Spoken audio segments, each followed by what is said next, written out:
yo danzar libre. El Espíritu de Dios me ha hecho libre. El Espíritu de Dios me ha dado libertad. En su presencia me puedo gozar. En su presencia puedo yo danzar. Con júbilo cantaré. En su presencia me gozaré. Con júbilo cantaré. En su presencia me gozaré. Pues su palabra es poder y autoridad. Y libre. El Espíritu de Dios me ha hecho libre. El Espíritu de Dios me ha dado libertad. En su presencia me puedo gozar. En su presencia puedo yo danzar. Y libre. El Espíritu de Dios me ha hecho libre. El Espíritu de Dios me ha dado libertad. En su presencia me puedo gozar. En su presencia puedo yo danzar. Con júbilo cantaré. En su presencia me gozaré. Con júbilo cantaré. Y en su presencia me gozaré. Pues su palabra es poder y autoridad. Y libre. El Espíritu de Dios me ha hecho libre. El Espíritu de Dios me ha dado libertad. En su presencia me puedo gozar. En su presencia puedo yo danzar. Dios les bendiga nuevamente, hermanos y amigos, en el nombre del Señor Jesucristo. Un placer muy grande estar frente a sus pantallas electrónicas para poder compartir la palabra del Señor con todos ustedes. Así es que es una bendición para nosotros poder declarar las verdades bíblicas que son esenciales para nuestras almas. Gloria al Señor Jesucristo. Vamos entonces a la Biblia. Si usted tiene la oportunidad de leer su Biblia, ya sea de la forma normal, tradicional, o de una manera electrónica, le invito a leer la palabra de Dios. La Biblia dice que cuando nosotros leemos la palabra de Dios, nuestra fe se fortalece. Vamos al libro de Lucas, al Evangelio de Lucas, capítulo 24, el versículo 36 al 49. Lucas 24, 36 al 49. Leemos la palabra del Señor y dice así, en el nombre de Jesús. Mientras ellos aún hablaban de estas cosas, Jesús se puso en medio de ellos y les dijo: paz a vosotros. Entonces, espantados y atemorizados, pensaban que veían espíritu, pero él les dijo: ¿por qué estáis turbados y vienen a vuestros corazones estos pensamientos? Mirad mis manos y mis pies, que yo mismo soy. Palpad y ved, porque un espíritu no tiene carne ni hueso, como veis que yo tengo. Y diciendo esto, les mostró las manos y los pies. Y como todavía ellos de gozo no lo creían y estaban maravillados, les dijo: ¿tenéis aquí algo de comer? Entonces le dieron parte de un pez asado y un panal de miel, y él lo tomó y comió delante de ellos. Y les dijo: estas son las palabras que os hablé, estando aún con vosotros, que era necesario que se cumpliese todo lo que está escrito de mí en la ley de Moisés, en los profetas y en los salmos. Entonces les abrió el entendimiento para que comprendiesen las escrituras, y les dijo: así está escrito, y así fue necesario que el Cristo padeciese y resucitase de los muertos al tercer día, y que se predicase en su nombre el arrepentimiento y el perdón de pecados en todas las naciones, comenzando desde Jerusalén. Y vosotros sois testigos de estas cosas. He aquí, yo enviaré la promesa de mi Padre sobre vosotros, pero quedaos vosotros en la ciudad de Jerusalén hasta que seáis investidos de poder desde lo alto. Vamos a tener otra lectura más en el libro de los Hechos, capítulo 1, verso 4 al 5. Vamos a ver lo que dice la Biblia en este libro, Hechos 1, 4 al 5. Y estando juntos, les mandó que no se fueran de Jerusalén, sino que esperasen la promesa del Padre, la cual les dijo: oísteis de mí. Porque Juan ciertamente bautizó con agua, mas vosotros seréis bautizados con el Espíritu Santo dentro de no muchos días. Gloria a Dios. Vamos, hermanos, este día a iniciar una serie de 5 estudios basado en estas palabras que Jesús dijo a sus discípulos: la promesa del Padre.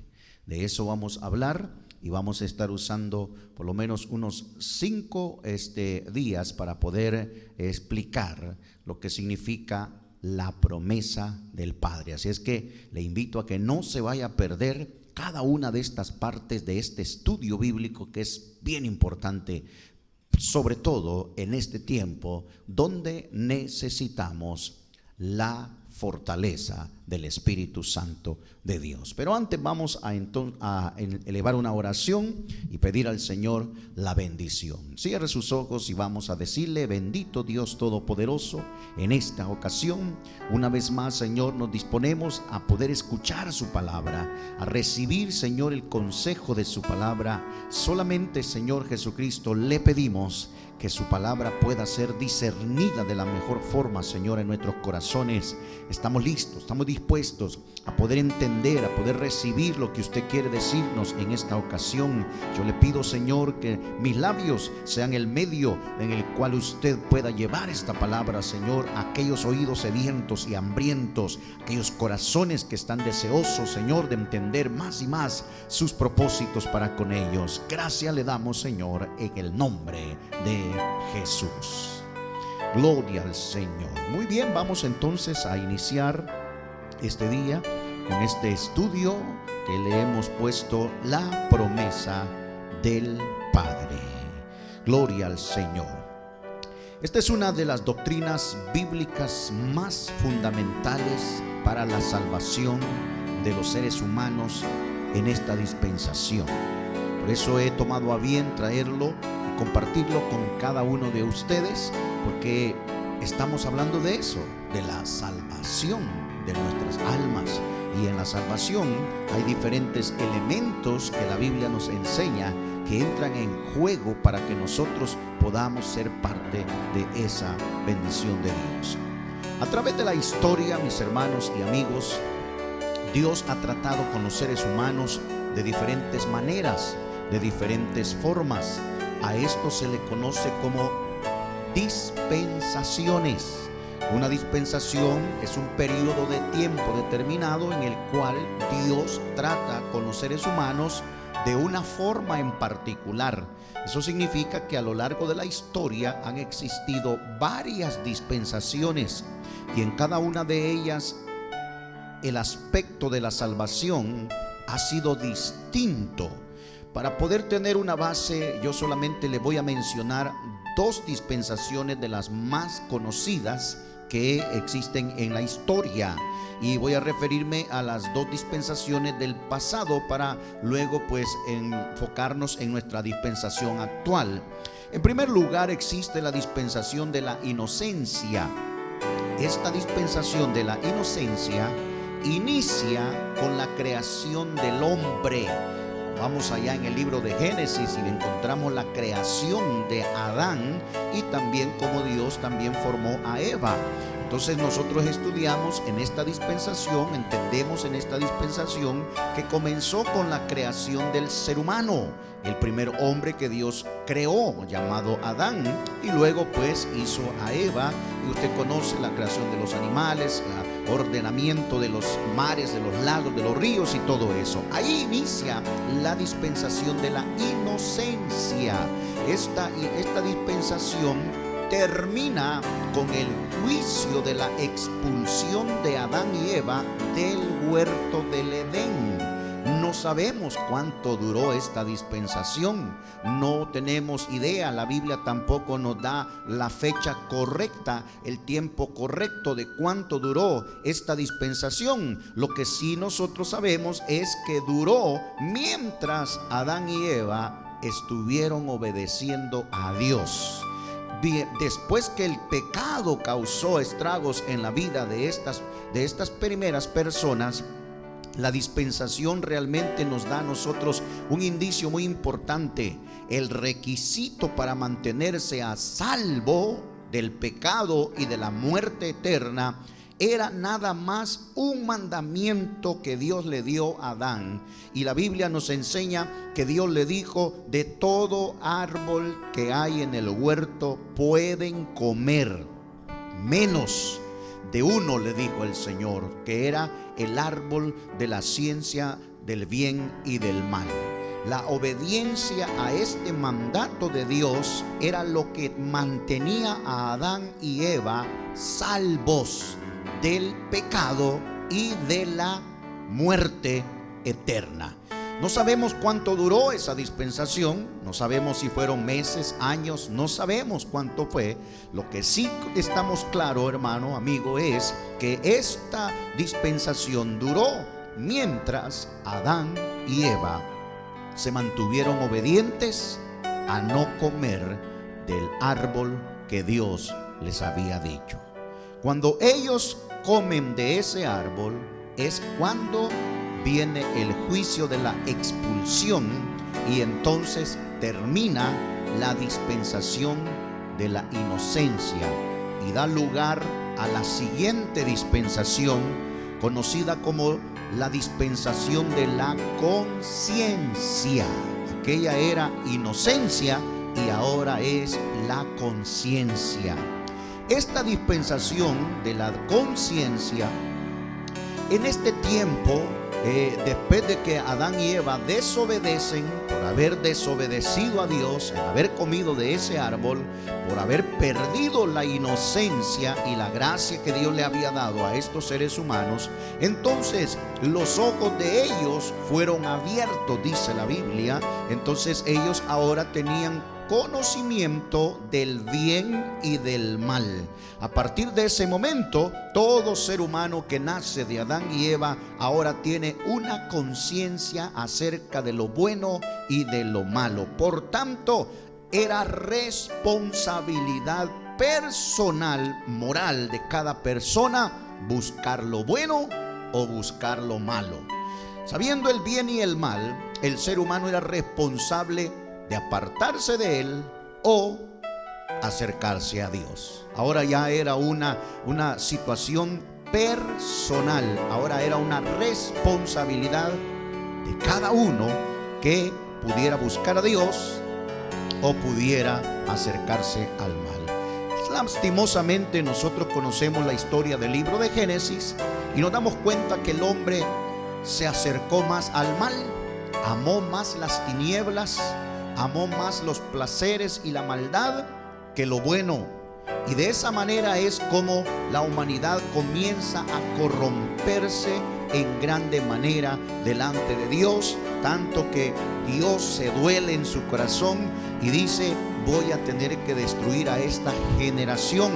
Y es así como Dios decide traer juicio a esta dispensación en este momento, y nosotros conocemos acerca del juicio del diluvio.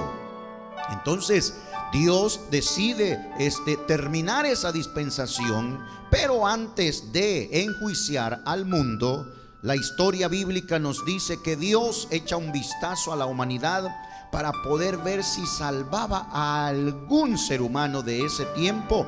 Y es donde nosotros conocemos la historia del famoso hombre que hizo el arca.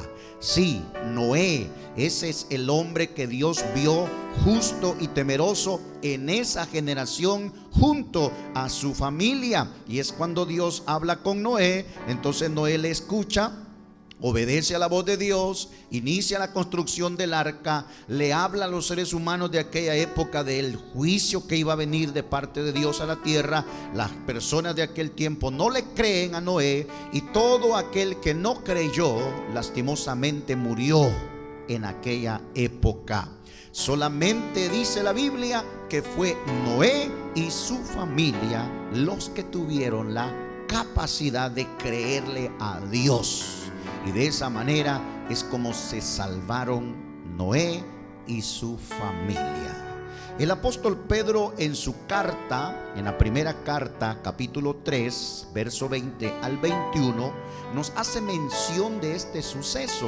Y es interesante que nosotros veamos lo que está hablando Pedro en su carta. Primera carta de Pedro, capítulo 3, verso 20 al 21.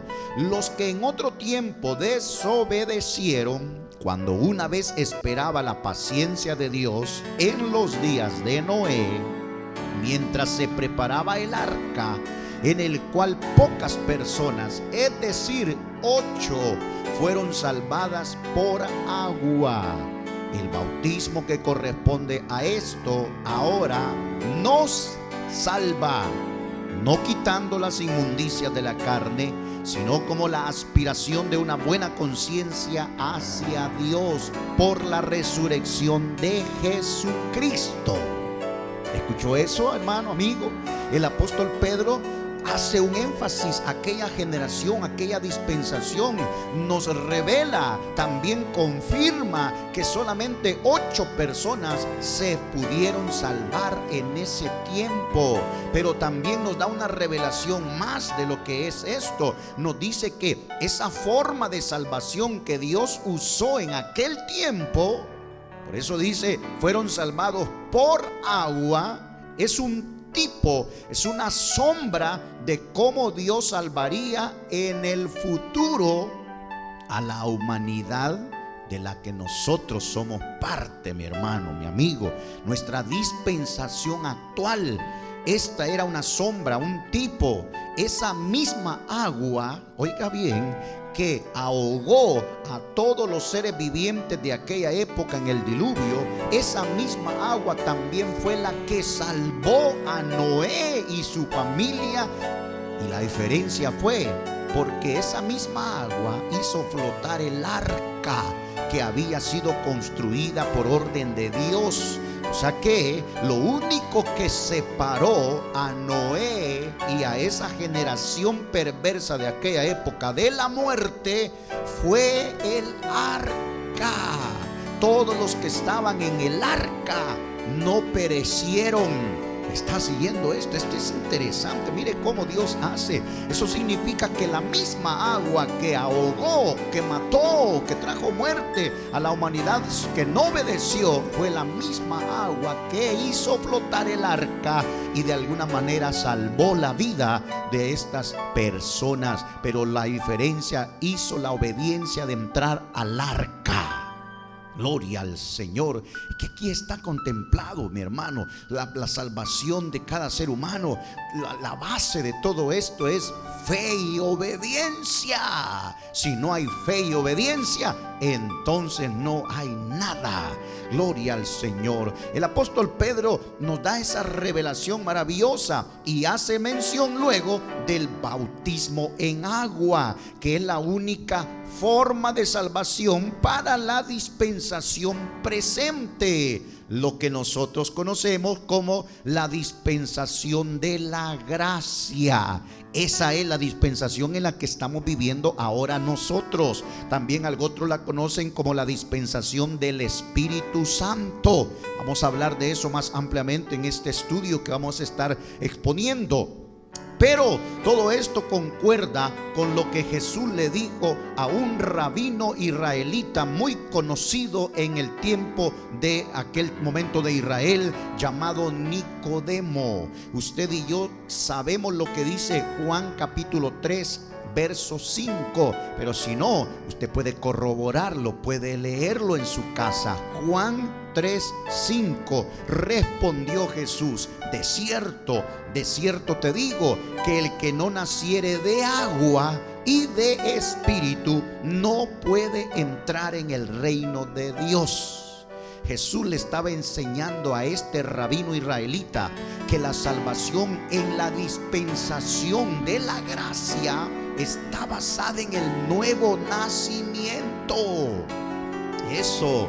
A Nicodemo le causó asombro que Jesús le dijera: es necesario nacer de nuevo. La historia nos dice que Nicodemo se quedó un poquito perplejo, un poquito desubicado, desorbitado, porque dijo: pero ¿cómo puede un hombre viejo nacer nuevamente? ¿Acaso puede entrar al vientre de su madre y volver a nacer? Pero él lo estaba viendo en términos carnales, en términos físicos. Jesús no le estaba hablando de términos físicos, porque la Biblia claramente dice: lo que es nacido de la carne ya está nacido, ya es así, no se puede cambiar. Pero lo que se hace en el Espíritu, eso sí trae repercusiones eternas. Por eso es que Jesús le dice: es necesario nacer del agua y del Espíritu. Jesús señala dos elementos necesarios de los cuales se compone la salvación. Téngalos en mente: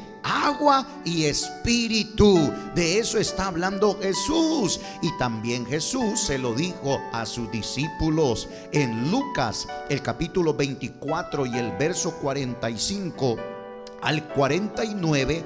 Jesús, conversando con sus discípulos, les dice así: entonces les abrió el entendimiento para que comprendiesen las escrituras. Habían muchas cosas del Antiguo Testamento, de la ley, de los salmos y de los profetas, que estaban perfectamente dichas por Dios, por esos hombres, pero muchos de estos discípulos de Cristo no lograban compaginar, no lograban ubicar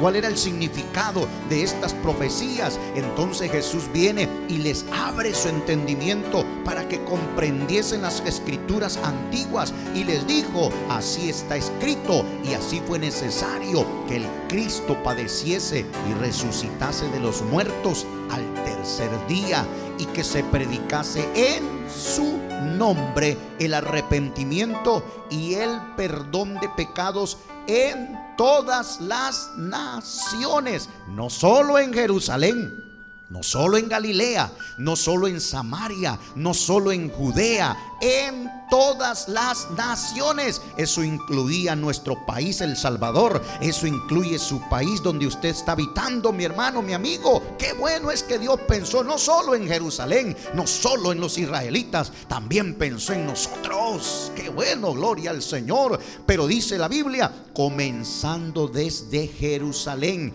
y vosotros sois testigos de estas cosas, dijo Jesús a sus discípulos. He aquí, yo enviaré la promesa de mi Padre sobre vosotros, pero quedaos vosotros en la ciudad de Jerusalén hasta que seáis investidos de poder desde lo alto.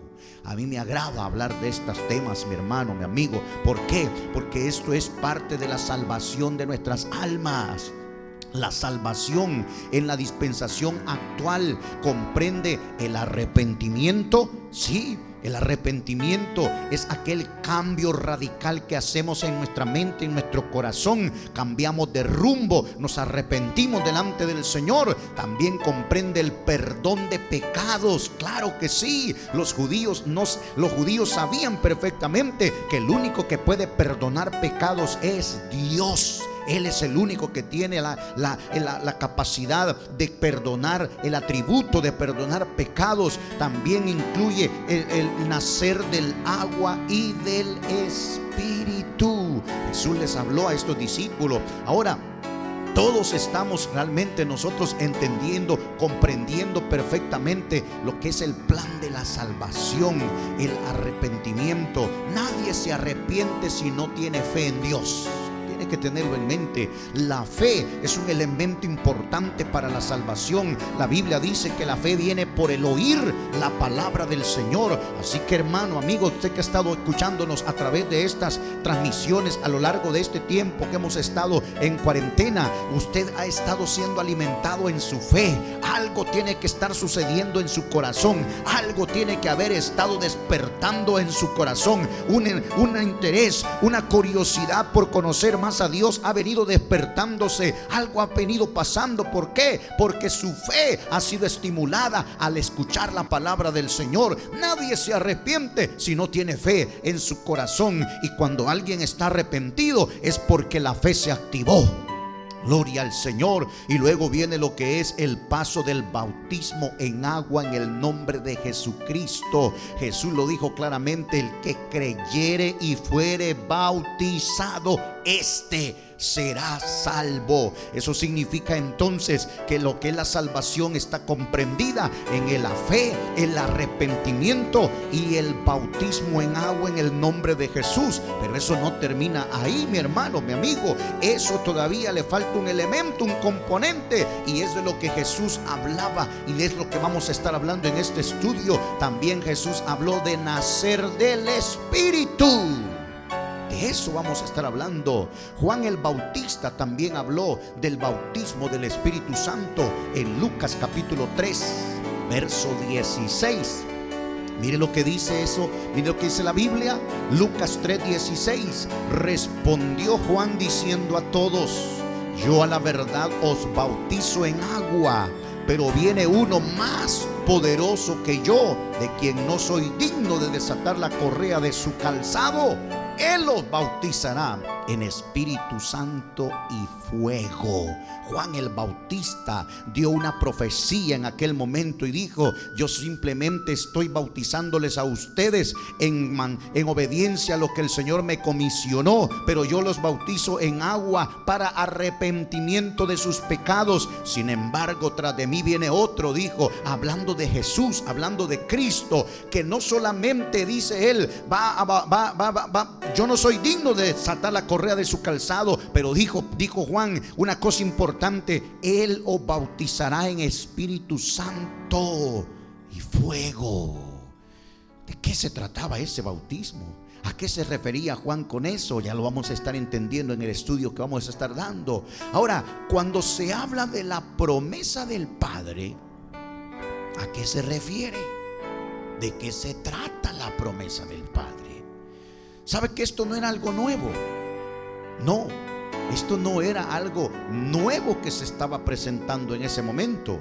La promesa del Padre ya había sido anunciada desde los tiempos antiguos. Sí, para eso yo solamente le voy a hacer referencia a unas 3 escrituras nada más de todas las que hay en el Antiguo Testamento, pero quiero tomar las más importantes. Y dice Isaías 28, escuche lo que dice Isaías 28, 11 al 12: porque en lengua de tartamudos y en extraña lengua hablará a este pueblo, a los cuales él dijo: este es el reposo, dad reposo al cansado, y este es el refrigerio, mas no quisieron oír. Escuche lo que dice el profeta Isaías. Este profeta, inspirado por Dios, predijo que llegaría el día en que Dios le daría a su pueblo Israel una forma particular de manifestarse a ellos. Aunque Isaías no entendió en el momento, no comprendió a cabalidad de lo que estaba hablando, pero él estaba hablando de la promesa del Padre. Llegaría el momento en que en lengua de tartamudos y en extraña lengua hablará al pueblo. Escucha eso, mi hermano. Escuche eso, mi amigo. Vamos entonces a lo que dice el profeta Ezequiel. Mire lo que dice el profeta Ezequiel, capítulo 36, verso 24 al 27. Mire lo que dice: y yo os tomaré de las naciones y os recogeré de todas las tierras y os traeré a vuestro país. Esparciré sobre vosotros agua limpia y seréis limpiados de todas vuestras inmundicias, y de todos vuestros ídolos os limpiaré. Os daré corazón nuevo y pondré espíritu nuevo dentro de vosotros, y quitaré de vuestra carne el corazón de piedra y os daré un corazón de carne, y pondré dentro de vosotros mi espíritu, y haré que andéis en mis estatutos y guardaréis mis preceptos y los pongáis por obra. Escucha lo que dice el profeta Ezequiel, hermano. Este profeta anuncia que llegaría el día, el momento en que Dios trataría de una manera especial con su pueblo israelita. Dios lo haría de una forma seria, en el cual, dice, el corazón de ellos, su mente iba a cambiar. Todo esto va a ser posible y fue posible cuando el corazón de piedra sea quitado, dice Dios, y los incrédulos puedan ahora tener un corazón de carne, un corazón dócil. De eso está hablando. ¿Cuándo iba a suceder? Dijo, cuando Dios deposite de su espíritu en los corazones dóciles. Aleluya. Esto es interesante, mi hermano. ¿Cuándo es que iba a suceder eso? Cuando el Padre deposite de su espíritu en los corazones. Y eso sucedió con el pueblo israelita. Llegó el momento en que Dios permitió que se volvieran a conglomerar como nación. Llegó el momento en que se independizaran también como pueblo, como nación. Y en ese momento Dios cambió muchas mentes, muchos corazones de los israelitas, y muchos acogieron al Cristo. Muchos entendieron al Cristo. El evangelio del Señor Jesucristo fue recibido en los corazones dóciles y el Espíritu de Dios fue depositado en ellos. Gloria al Señor. Pero mire lo que dice el profeta Joel. Profeta Joel, capítulo 2, verso 28 y 29. Y después de esto derramaré mi espíritu sobre toda carne, y profetizarán vuestros hijos y vuestras hijas. Vuestros ancianos oirán sueños, vuestros jóvenes verán visiones, y también sobre los siervos y sobre las siervas derramaré mi espíritu en aquellos días. El profeta Joel, inspirado por el Señor, dice la Biblia que predijo que habría un día en que de una manera particular y muy especial Dios haría algo con su pueblo, y habla de la promesa de ser lleno del Espíritu Santo. Dice él claramente: en aquellos días derramaré de mi espíritu sobre toda carne. Una experiencia distinta, una experiencia diferente. En el Antiguo Testamento a veces Dios venía con su espíritu y posaba en un momento determinado en la vida de grandes hombres. Tenemos la historia de Sansón, tenemos la historia de Saúl, tenemos la historia de muchos seres que fueron grandemente usados por Dios. El Espíritu de Dios venía solo sobre ellos en un momento que actuaban con poder, y luego el Espíritu salía de ellos y los dejaba. Pero eso era solamente para una o dos personas en particular. Pero el profeta Joel está diciendo: no será solo una, no serán dos ni tres. Dice: sobre toda carne. Aleluya. Esto es importante que nosotros lo entendamos. Todo lo que profetizaron los profetas del Antiguo Testamento estaban haciendo una referencia a la promesa futura del Padre eterno. Gloria al Señor. Una promesa que había sido dada por Dios desde antes. ¿Y sabe qué es una promesa? Es un compromiso que asume una persona con otra a través de la palabra, al comprometerse en el cumplimiento de una acción en concreto. Y cuando Dios promete algo, Él lo cumple. Él no falla. Y eso es importante tenerlo en mente. En estos casos no fueron los profetas los que hablaron y los que prometieron, no fueron los hombres, fue la promesa de Dios. Por eso es que estamos hablando de la promesa del Padre. Gloria al Señor Jesucristo. ¿Sabe qué dice el apóstol Pablo en segunda carta a los Corintios, capítulo 1, verso 20? Porque todas las promesas de Dios son en Él sí, y en Él amén, por medio de nosotros, para la gloria de Dios. Jesús, dice Pablo, en Él se han cumplido todas las promesas de Dios. Sí, en Él se han cumplido todas las promesas que Dios ha hecho en el pasado. Hablando de la promesa, note lo que Jesús dijo en Lucas 24:49. Miren, está interesante. He aquí, yo enviaré la promesa de mi Padre sobre vosotros. Escucha lo que Jesús dijo. Pero quedaos vosotros en la ciudad de Jerusalén hasta que seáis investidos de poder desde lo alto. Esta declaración que Jesús dio nos lleva a una pregunta bien interesante. ¿En qué tiempo daría el Padre la promesa? ¿Cómo sería? ¿Para quiénes sería la promesa? Pero mire lo que dice Juan 7:37 al 39. Evangelio de Juan 7:37 al 39. En el último y gran día de la fiesta, Jesús se puso en pie y alzó la voz diciendo: si alguno tiene sed, venga a mí y beba. El que cree en mí, como dice la Escritura, de su interior correrán ríos de agua viva. Esto dijo del Espíritu que había de recibir los que creyesen en él, pues no había venido el Espíritu Santo, porque Jesús no había sido aún glorificado. Esto es interesante entenderlo, mi amigo, mi hermano. La conjunción del verbo que se hace aquí es interesante. De su interior correrán ríos. Está hablando de un futuro.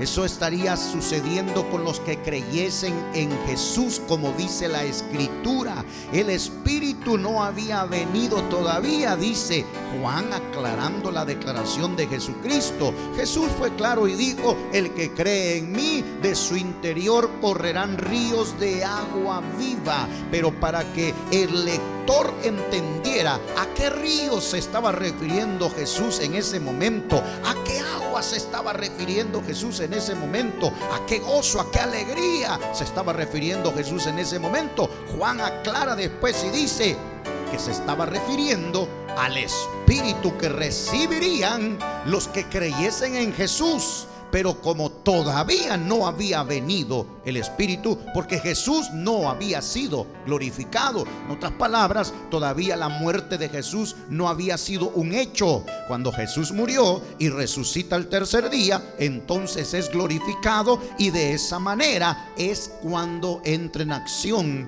el Espíritu, la promesa del Padre. Gloria al Señor. Esto es interesante que nosotros lo entendamos de una manera bien especial. Juan 16:7. Escuche lo que dice Juan 16:7 al 8. Pero yo os digo la verdad. Os conviene que yo me vaya, porque si no me fuera, el Consolador no vendría a vosotros. Mas si me fuere, os lo enviaré, y cuando Él venga, convencerá al mundo de pecado, de juicio, de justicia y de juicio.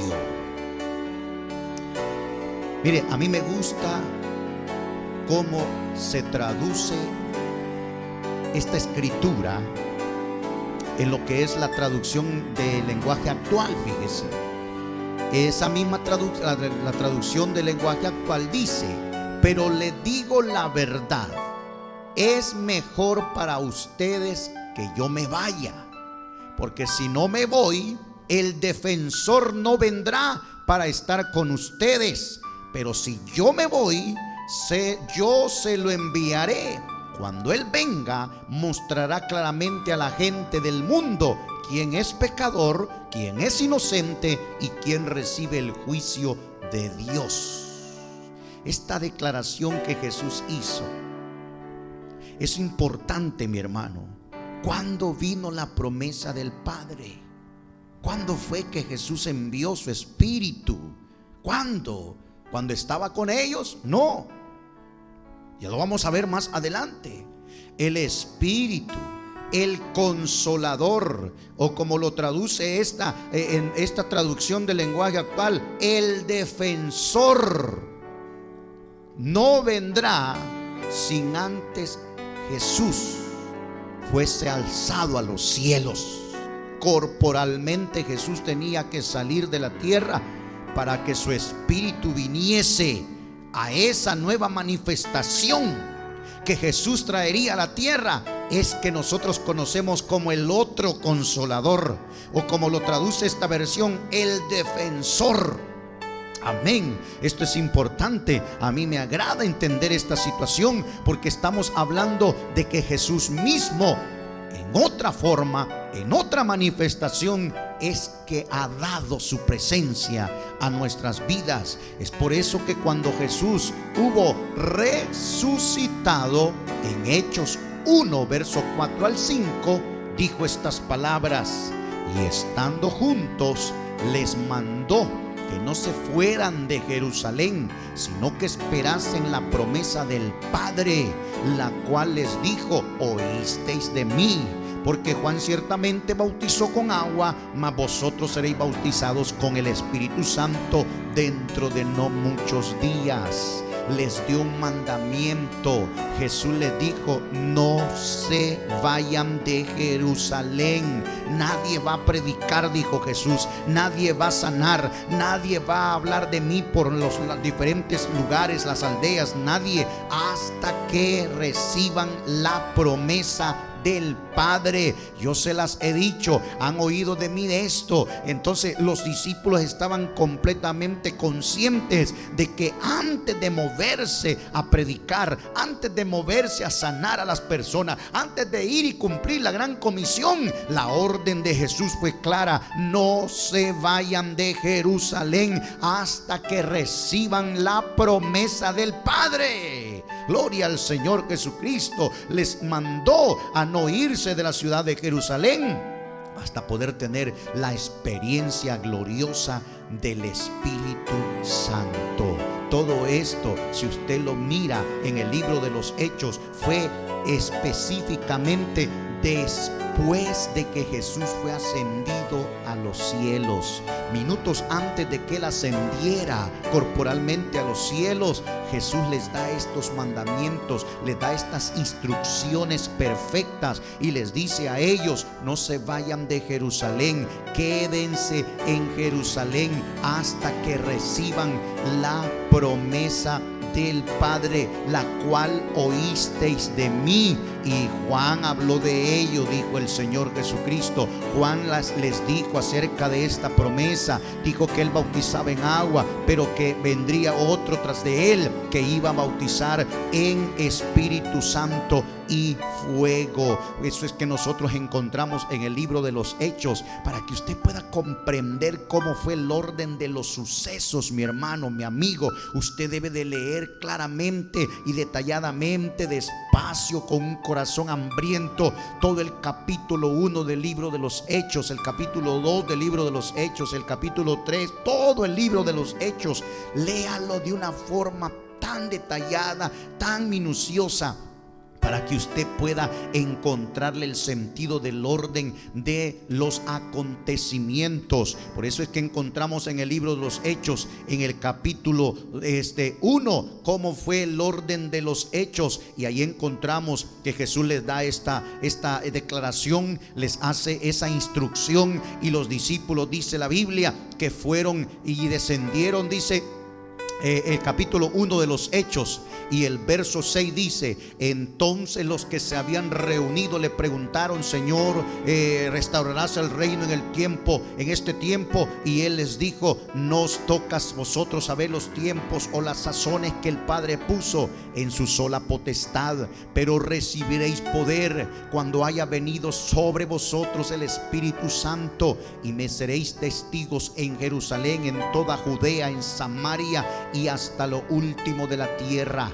Y habiendo dicho estas cosas, viéndolos ellos, fue alzado y le recibió una nube que le ocultó de sus ojos. Y estando ellos con los ojos puestos en el cielo, entre tanto que Él se iba, he aquí se pusieron junto a ellos 2 varones con vestiduras blancas, los cuales también les dijeron: varones galileos, ¿por qué estáis mirando al cielo? Este mismo Jesús que ha sido tomado de vosotros al cielo, así vendrá como le habéis visto ir al cielo. El verso 12 es interesante, mírelo con detalle. Entonces volvieron a Jerusalén.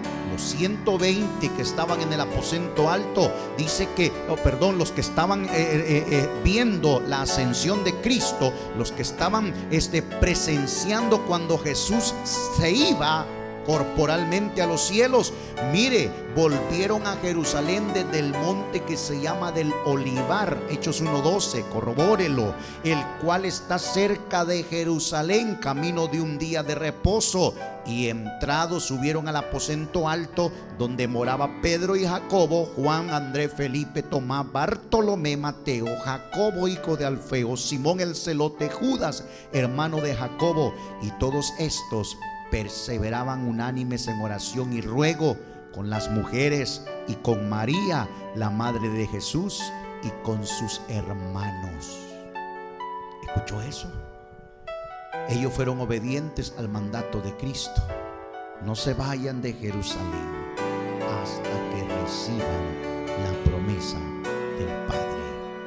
Jesús les dijo: esto sucederá dentro de pocos días. Gloria al Señor. Vamos a dejar ahí ese estudio y luego vamos a seguir con la segunda parte, porque necesito que le vayamos encontrando el sentido de la promesa del Padre. Amigo, hermano, la Iglesia Pentecostal Unida somos de los que hacemos énfasis en el Espíritu Santo. Creemos en el Espíritu Santo. Sí, no solamente creemos en el Espíritu Santo, también lo recibimos. Eso es importante. Nosotros recibimos el Espíritu Santo. Y en este estudio vamos a estar aprendiendo cómo es que nosotros recibimos, de qué manera se recibe el Espíritu Santo, para qué recibimos el Espíritu Santo, por qué lo debo recibir el Espíritu Santo, en qué me va a ayudar a mí el Espíritu Santo.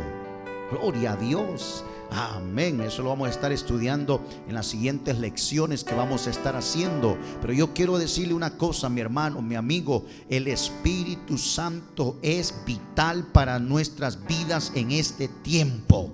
Hoy más que nunca estamos necesitando que el Espíritu Santo de Dios nos fortalezca. Hoy más que nunca estamos necesitando del Consolador para nuestras vidas. Estamos necesitando de esa presencia de Cristo para que nosotros podamos mantenernos firmes y mantener nuestra fe y nuestra confianza en el Señor. Nuestra mente se ve bombardeada por duda, se ve bombardeada por tantas cosas, y es importante, solo el Espíritu de Dios es el que nos hace a nosotros estar firmes. Es el Espíritu Santo de Dios, es la promesa del Padre que se nos ha dado, es la que nos mantiene a nosotros adelante, una esperanza viva, con una fe y una confianza que nos mantiene para seguir esperando el regreso del Señor por su iglesia. Gloria al Señor. Yo quiero elevar una oración muy especial. Y si usted está ahí en su hogar, en su sala, en su casa, cierre sus ojos y en este momento vamos a decirle: Señor, yo soy un hombre necesitado de usted, Señor. Somos familias necesitadas de su presencia. Si esa promesa fue dada, Señor, a aquellos hombres en el antiguo tiempo, esa promesa también puede ser dada para cada uno de nosotros, Señor. Esa promesa también es para nosotros, porque usted se lo dijo a sus discípulos: comenzará en Jerusalén, pasará por Judea, llegará a Samaria y también hasta lo último de la tierra. Y Señor, nuestros países son parte de este mundo, nuestro hogar, nuestro país es parte de esta tierra. Por lo tanto, yo estoy seguro, Señor, que esa promesa también puede llegar a mi vida, que ese Espíritu también puede llenarme a mí, que esa presencia puede también habitar mi corazón, Señor. Yo creo en tus promesas y sé que tus promesas no se quebrantan. Tus promesas son fieles, son verdaderas, se cumplen, Señor. Así que yo estoy creyendo, Dios Todopoderoso, que esa promesa también es para mí, que ese espíritu también es para mi alma, para mi vida, Señor. Y lo necesito hoy más que nunca. Necesito tu espíritu en mi vida para fortalecerme en medio de esta crisis, en medio de esta circunstancia, en medio de la escasez, en medio de las enfermedades, en medio de toda circunstancia. Necesito, Señor, el ministerio poderoso del Consolador, el ministerio poderoso del Ayudador, el ministerio poderoso del que me ayuda a tener, Señor, fuerza en este momento. Yo quiero pedir, Señor, que tu Espíritu Santo llegue hasta lo más profundo de los hogares que nos están escuchando, Señor. Yo pido, Señor, que su Espíritu Santo toque a nuestros amigos también, Señor Jesucristo. Ellos también han estado escuchando, ellos han estado fieles, Señor, a estas transmisiones. Bendícelos de una manera especial a ellos también, Señor. Hazle entender que también tú quieres hacer morada en esos corazones, en esos cuerpos, Dios del cielo. Suple las necesidades de aquellos que están padeciendo, suple las necesidades económicas, alimenticias de aquellos que están necesitando, Señor Jesucristo. Oh, toca a aquellos que están enfermos, Señor Jesucristo, aquellos que están, Señor, experimentando tormento físico, cualquiera que sea la enfermedad. En el nombre de Jesús yo pido, Señor, que su Espíritu Santo llegue, que su presencia toque, Señor, y que sane esas partes del cuerpo que están siendo afectadas, Dios del cielo. Sana los corazones de aquellos que están aturdidos, afligidos, que tienen incertidumbre, aquellos que están temerosos a lo que pueda suceder, a lo que pueda pasar, aquellos que tienen, Señor, su corazón dolido por alguna mala experiencia, por algún pecado, por alguna situación. Yo le pido que sane su alma también en esta hora, Señor. En el nombre de Jesús declaramos bendiciones sobre cada una de estas familias, cada uno de los amigos y hermanos que nos están, Señor Jesucristo, sintonizando cada momento de culto. Bendice, Señor, a cada uno en el nombre maravilloso de Jesús. Gracias, Dios mío. Gracias, Señor.